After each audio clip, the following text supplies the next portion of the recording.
하나님 감사합니다. 오늘도 수요예배로 인도하신 하나님, 이 온라인 수요예배가 우리 성도들의 한 주간을 굳건히 지키게 하심을 감사합니다. 찬송과 기도와 말씀 가운데 임하시는 주님, 우리의 마음이 주님을 향하게 하여 주시옵고 찬송 한 절 한 절, 말씀 한마디 한마디마다 성령 충만케 하시옵고 우리의 간절한 기도가 오늘도 응답되게 하여 주시옵소서. 예배 모든 것 주님이 함께 하시옵고 귀하신 예수님의 이름으로 간절히 기도하옵나이다. 아멘. 사도신경.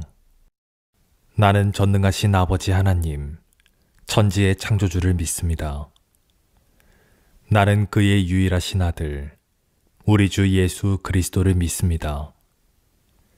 그는 성령으로 잉태되어 동정녀 마리아에게서 나시고 본디오 빌라도에게 고난을 받아 십자가에 못 박혀 죽으시고 장사된 지 사흘 만에 죽은 자 가운데서 다시 살아나셨으며 하늘에 오르시어 전능하신 아버지 하나님 우편에 앉아 계시다가 거기로부터 살아있는 자와 죽은 자를 심판하러 오십니다.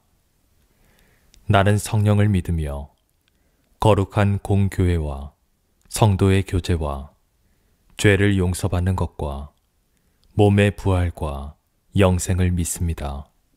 아멘. 찬송가 212장, 212장 함께 찬양 드리겠습니다.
하나님 말씀 요한이서 1장 1절에서 13절입니다. 신약성경 요한이서 1장 1절에서 13절입니다.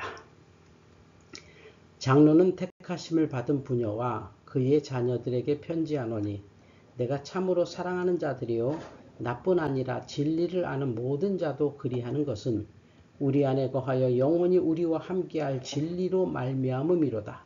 은혜와 긍휼과 평강이 하나님 아버지와 아버지의 아들 예수 그리스도께로부터 진리와 사랑 가운데서 우리와 함께 있으리라.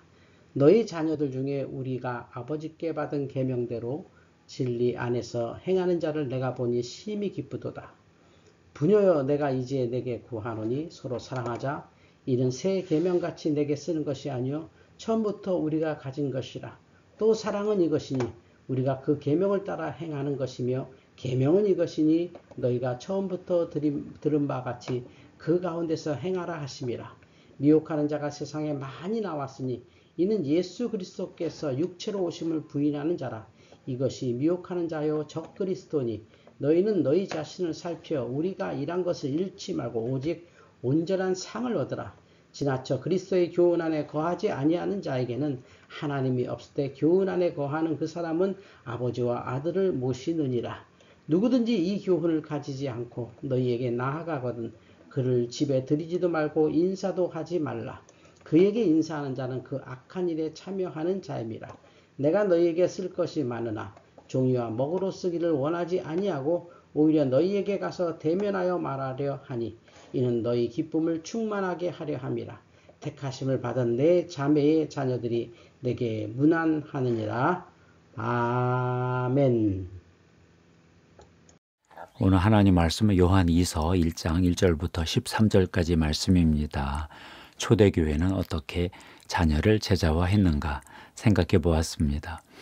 코로나 이후 한국 교회의 20대, 30대, 40대가 사라지고 있다는 우려가 있습니다. 목사들이 어쩔 줄 몰라 하고 있습니다.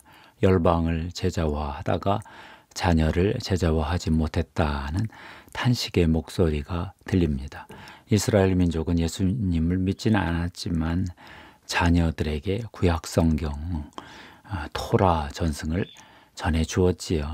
현대교회는 예수님을 믿고도 자녀를 제자화하는데 실패했습니다. 어찌된 일일까요?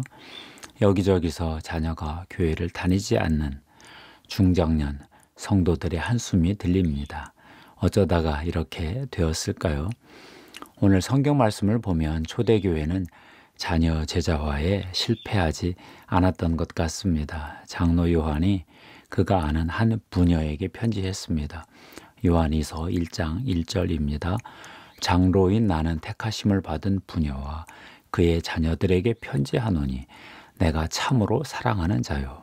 장로 요한의 사랑을 받은 부녀가 누구일까요? 장로 요한은 자녀를 잘 가르쳤다고 어머니를 칭찬했습니다. 요한이서 1장 4절입니다. 너의 자녀들 중에 우리가 아버지께 받은 계명대로 진리를 행하는 자를 내가 보니 심히 기쁘도다. 어찌 된 일일까요? 고대 시대에는 귀족들만 교육을 받았습니다. 평민들은 문자를 몰랐습니다. 역사가들은 당시 로마 제국에서 5% 이하가 문자를 알았을 것으로 추정합니다. 다행히 교회는 유대교 교육 전통을 이어받았습니다. 유대인들은 주전 BC 2세기부터 유대인 소년과 소녀들에게 글을 가르쳤습니다. 율법을 지키게 하기 위해서였지요. 아버지가 가정에서 자녀를 가르쳤고 아버지가 없는 고아는 학교에서 가르쳤습니다. 인류 역사상 최초의 보통 보편 교육이었지요. 초대교회는 유대교 영향으로 당연히 글을 읽는 문화를 존중했습니다. 글을 모르면 성경을 들어서 암송하게 했습니다. 그들을 위해 성경을 읽어주는 독경사라는 직분이 있었지요. 초대교회 전통에서 특별히 여성 성도들이 자녀 신앙교육에서 큰 역할을 담당했습니다. 초기 교회 연구서들을 보면 초대교회는 여성이 주도적으로 활약한 교회였지요. 사도들은 장로들은 남자였으나 교회를 구성하고 봉사하는 계층은 대부분 여성이었습니다. 이들이 전도하고 구제하고 봉사했습니다. 이들이 교인을 돌보고 자녀를 교육했습니다. 오늘날도 이런 경향은 여전하지요. 오늘 장로 요한도 그가 잘 아는 한 어머니가 자녀를 예수 그리스도의 제자로 기르는 것을 발견하고 정말 기뻐했습니다. 자녀들이 말씀의 진리 안에서 사는 것을 보고 너무 기뻐했습니다. 너의 자녀들 중에 우리가 아버지께 받은 계명대로 진리를 행하는 자를 내가 보니 심히 기쁘도다. 장로는 정말 기뻤던 것 같습니다. 왜요? 신앙이 대대로 이어지기 때문이겠지요. 부녀는 자녀를 왜 제자화했습니까? 자녀에게 말씀을 가르치는 전통을 이어받았기 때문입니다. 초대교회는 구약 성경을 가지고 있었습니다. 아직 신약 성경은 다 기록되지도 않았고 모아지지도 않았습니다. 그래서 예수 그리스도가 구약의 약속과 예언을 성취했다는 관점으로 구약을 읽었습니다. 구약에서 가장 유명한 구절이 있습니다. 바로 들으라는 의미의 쉐마입니다. 신명기 6장 4절 9절입니다. 이스라엘아 들으라. 우리 하나님 여호와는 오직 유일한 여호와이시니 너는 마음을 다하고 뜻을 다하고 힘을 다하여 내 하나님 여호와를 사랑하라. 오늘 내가 네게 명하는 이 말씀을 너는 마음에 새기고 네 자녀에게 부지런히 가르치며 집에 앉았을 때든지 길을 갈 때든지 누워 있을 때든지 일어날 때든지 이 말씀을 강론할 것이며 너는 또 그것을 내 손목에 메어 기호를 삼으며 내게 미간에 붙여 표로 삼고 또 내 집 문설주와 바깥 문에 기록할지니라. 초대교회는 또한 예수님의 교육 전통을 갖고 있었습니다. 예수님은 우리를 죄에서 구원한 구원자이기도 하시지만 동시에 위대한 교육가이셨습니다. 당시 유대인이 예수님을 랍비라고 불렀지요. 선생, 스승이라는 의미입니다. 예수님은 어떤 교육 철학을 갖고 있었을까요? 김요셉 목사님이 있습니다. 김장환 목사님과 트루디 사모님의 장남으로 태어나셨지요. 2006년 김요셉 목사는 수원중앙 기독초등학교를 세우고 삶으로 가르치는 것만 남는다라는 책을 쓰셨습니다. 김요셉 목사는 마태복음 11장 25절에서 30절까지 여기서 예수님의 제자 삼는 교육 철학을 발견하셨습니다. 요약해 보겠습니다. 첫째, 예수님은 먼저 하나님께 기도하셨습니다. 마태복음 11장 25절, 26절입니다. 그때 예수께서 대답하여 이르시되 천지의 주제이신 아버지여 이것을 지혜롭고 슬기 있는 자들에게는 숨기시고 어린 아이들에게는 나타내심을 감사하나이다. 옳소이다. 이렇게 된 것이 아버지의 뜻이니이다. 둘째, 예수님은 아버지와 아들이 서로 아는 관계 중심적 알매에 대해 가르치셨습니다. 마태복음 11장 27절입니다. 내 아버지께서 모든 것을 내게 주셨으니 아버지 외에는 아들을 아는 자가 없고 아들과 또 아들의 소원대로 계시를 받는 자 외에는 아버지를 아는 자가 없느니라. 셋째, 예수님은 안식을 교육의 최종 목적으로 가르치셨습니다. 마태복음 11장 28절 30절입니다. 수고하고 무거운 짐진 자들아 다 내게로 오라. 내가 너희를 쉬게 하리라. 나는 마음이 온유하고 겸손하니 나의 멍에를 메고 내게 배우라. 그리하면 너희 마음이 쉼을 얻으리니 이는 내 멍에는 쉽고 내 짐은 가벼움이라 하시니라.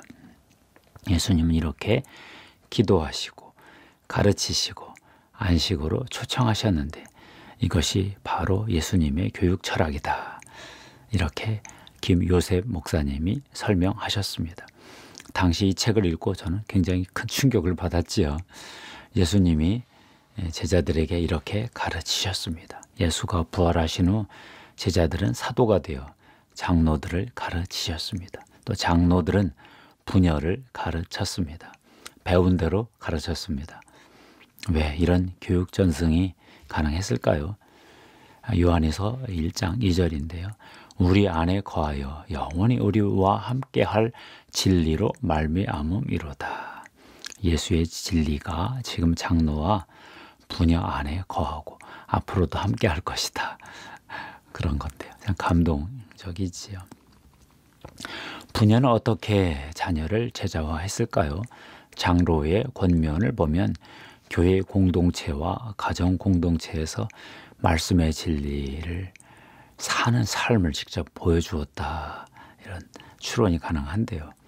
장로는 예수님이 구원자이시고 그리스도인 안에 거하신다고 하는 이론적 가르침만 주지 않았습니다. 삶에 대해 가르쳤습니다. 첫째, 장로는 서로 사랑하라 하셨습니다. 요한일서 1장 5절 6절인데요. 부녀여 내가 이제 네게 구하노니 서로 사랑하자. 이는 새 계명같이 네게 쓰는 것이 아니요 처음부터 우리가 가진 것이라. 또 사랑은 이것이니 우리가 그 계명을 따라 행하는 것이요 계명은 이것이니 너희가 처음부터 들은 바와 같이 그 가운데서 행하라 하심이라. 왜 이런 사랑의 계명을 주셨을까요?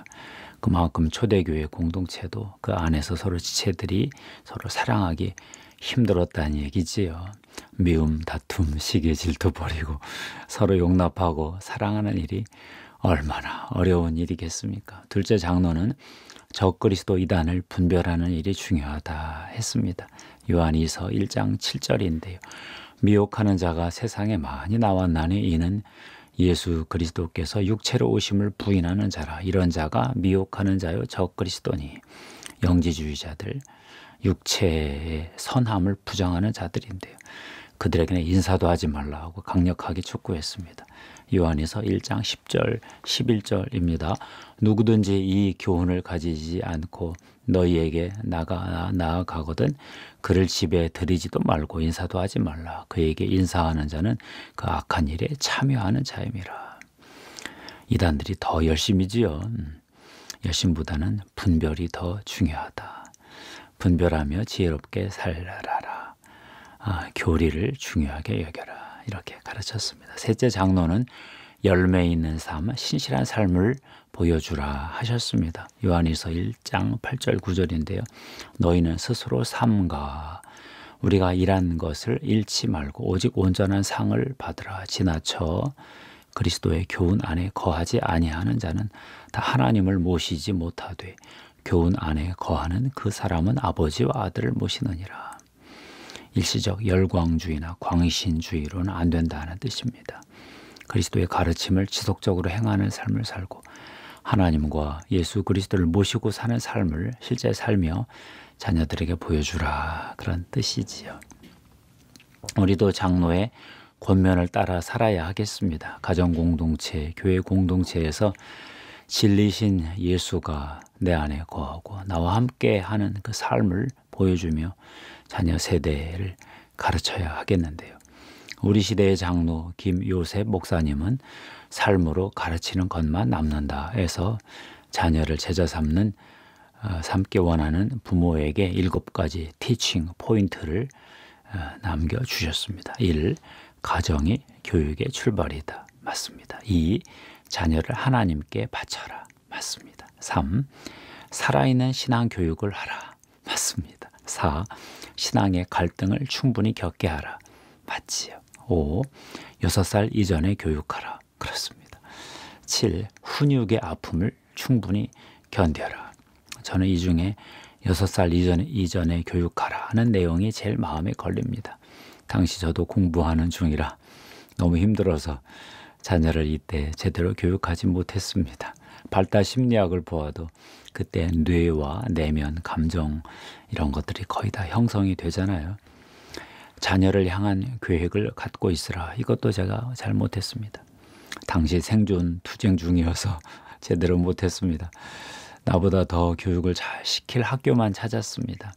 내가 직접 교육해야 했는데 어찌할 바를 몰라서 못했습니다. 부모가 자녀 교육에 대한 계획이 없으니 정부의 세속 교육에도 밀리고 대책이 없는 게 우리 교회의 실정이 아닌가 싶습니다. 열방 제자화 이전에 자녀 제자화에 성공하는 가정과 교회를 만들 때입니다. 동성애, 성정치, 성혁명 바람 같은 반기독교 교육이 학교와 미디어에서 어떤 중심을 영향력을 차지했습니다. 공개적으로 추진되고 있습니다. 이런 망령되고 모독적인 시대를 맞아 우리도 성경과 기독교 전통에서 자녀 교육에 대한 유산을 물려받아 재정리할 때가 되었다고 봅니다. 이 일에 앞서 주신 김요셉 목사님에게 심심한 감사를 드립니다. 기도하겠습니다. 하나님 감사합니다. 초대교회가 사도들의 전승, 장로들의 전승을 이어받아서 각 가정이 자녀 교육에, 신앙교육에 자녀 제자화에 성공한 이야기를 들었습니다. 우리 시대에 힘든 시대가 되었습니다. 세속주의 국가가 전체주의적 경향까지 보이면서 우리를 압박하고 있습니다. 하나님 긍휼히 여겨 주시옵소서. 선진국에도 희한한 일이 벌어지고 있고 북방의 전체주의 정권들이 우리 위에 놓여 있습니다. 남쪽과 북쪽에서 우리가 샌드위치가 되었습니다. 하나님 이런 시대에 우리가 다시 성경 자녀교육 전승을 다시 재발견해서 이 시대에 우리 자녀들을 신앙으로 인도할 수 있도록 축복해 주시옵소서. 성령님 예수 그리스도의 보혈의 피를 한반도에 뿌려 주시옵소서. 성령님 거룩한 자녀 교육의 기름 부음으로 임하여 주시옵소서. 교회가 새로 서고 가정이 바로 설 수 있도록 축복해 주시옵소서. 우리 구주 예수님의 이름으로 기도하옵나이다. 아멘.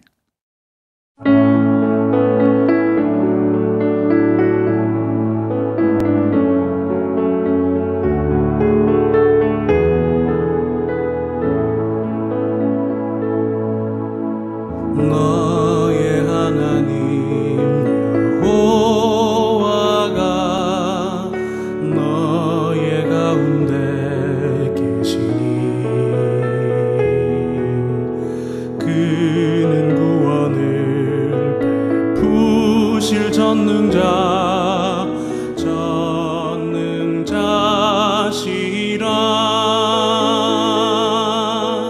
그가 너로 인하여 기쁨을 이기지 못하시며 너를 잠잠히 사랑하시며 즐거이 부르며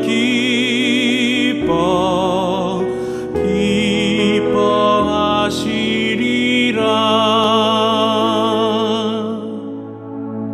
너의 하나님 여호와가 너의 가운데 계시니 그는 구원을 베푸실 전능자시라.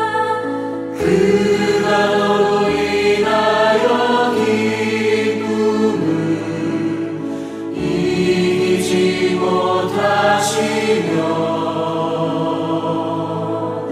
너를 잠잠히 사랑하시며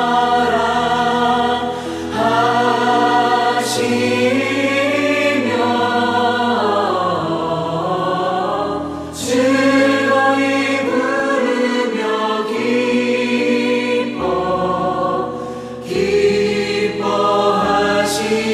기뻐하시리라. 그가 너로 인하여 기쁨을 이기지 못하시며 너를 잠잠히 사랑하시며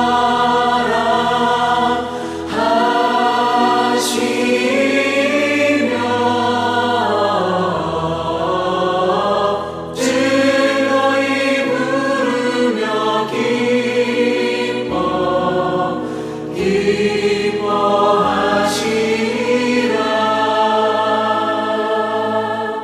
즐거이 부르며 기뻐하시리라.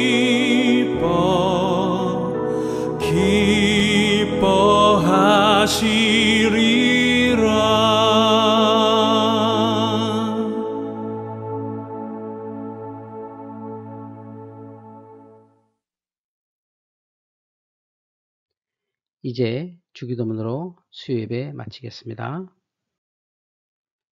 하늘에 계신 우리 아버지, 아버지의 이름을 거룩하게 하시며 아버지의 나라가 오게 하시며 아버지의 뜻이 하늘에서와 같이 땅에서도 이루어지게 하소서. 오늘 우리에게 일용할 양식을 주시고 우리가 우리에게 잘못한 사람을 용서하여 준 것 같이 우리 죄를 용서하여 주시고 우리를 시험에 빠지지 않게 하시고 악에서 구하소서. 나라와 권능과 영광이 영원히 아버지의 것입니다. 아멘.